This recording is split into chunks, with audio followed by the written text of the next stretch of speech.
All right, good evening, most good Motzei Shabbos, Shavuot Tov. Welcome to Iyun Benzion, Yevamos Daf Hey, Yolos number 5.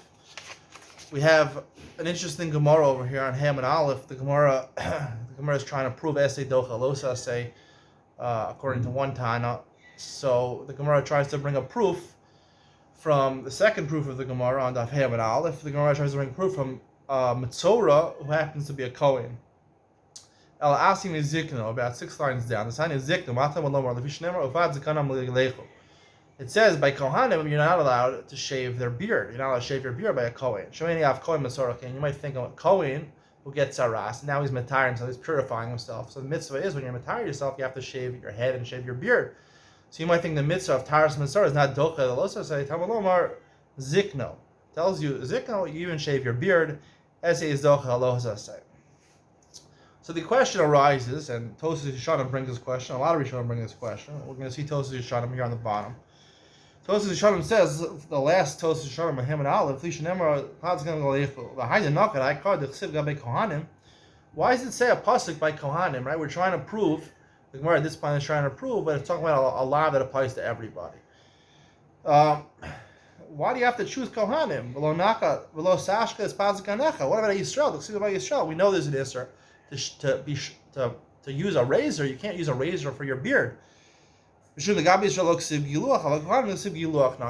So the question is, why not Yisrael? Yisrael also, and I'll tell you the truth. The truth is, like he said, Tosha continues. He says his answer really, the reason it says Kohanim and not Yisrael is because it says Giluach. It says the word giluach, which is more direct than saying by Yisrael. It says lo sashkas pazikanim. You're not allowed to destroy. You're not allowed to destroy the beard. We know the fact that the Torah goes out its way to destroy hashchasa. Tell you you're not allowed to use a razor. Giluach, to shave your beard using a relko, is okay. To destroy it is not okay. By Kohanim though, it says lo zgalech. So you might think now you're going to tell me a very, very easy answer to my question, to the Shalom question.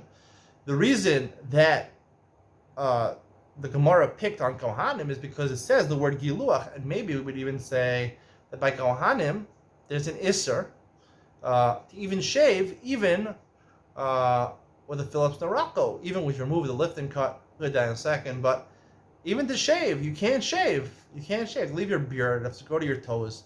You can't shave. You can't shave by Kohanim. By Matzora, he could shave, but that's why it says Kohanim and not Yisrael, because Yisrael, if you're allowed to shave, you just can't use a razor to destroy the hair in your beard. Undercut it from under your roots, take out the root, but a Kohen can't even shave.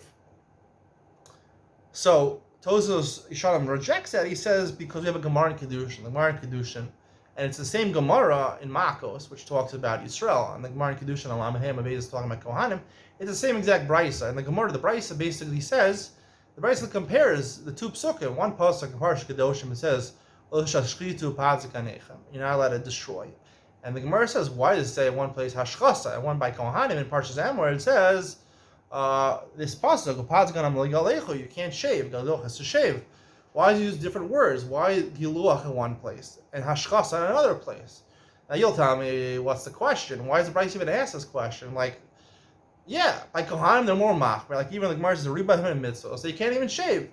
And like the Gemara says, you can't destroy your beard for Yisrael, but a Kohen can't even shave his beard. He has to leave a beard. You could say that's the answer, but the problem is the Gemara, for some reason, assumes, what's the assumption of the Gemara? It's hard to understand. The same laws that apply to Yisrael must apply by Kohanim. Why does the Gemara assume that must be true? Why does the Gemara assume that must be true? I have an easy distinction between the two. So the Gemara derives, and the Gemara answers that the Torah says differently in two places. If it just said giluach, I would have said you can't shave. I would have said any shaving you can't shave. Any shaving you can't shave. And if you said hashchasa, I would say even the malakit for the hitni. What does malakit for hitni mean? I would say malakit for hitni. Malakit means the pluck, for the hitni rotate, lift and cut. That's exactly what a lift and cut is. You say even though a lift and cut should be usher. Kamashman, it has to have both qualities to be usher. It has to have shaving. It has to be a normal way of shaving. and it has to be hashchasa. Hashchasa means it has to be destroying something. Only a razor does both. It's called shaving when you use a razor. When you use a regular electric shaver, that's not called hashchasa. And when you use a malakit for hitni, you use a lift and cut shaver, that's not called giluach. It's not called giluach. So I want to try to understand this, and I really want to say that there is distinction like this, and it's meduyuk. The brisa. What's the assumption of the brisa? The two are related, because the pasuk by Kohanim. This is where the Gemara is coming from. Upad zikanom ligalechu. It's how the Torah phrases it. It says upad zikanom ligalechu. Ligalechu is a weird way of saying it.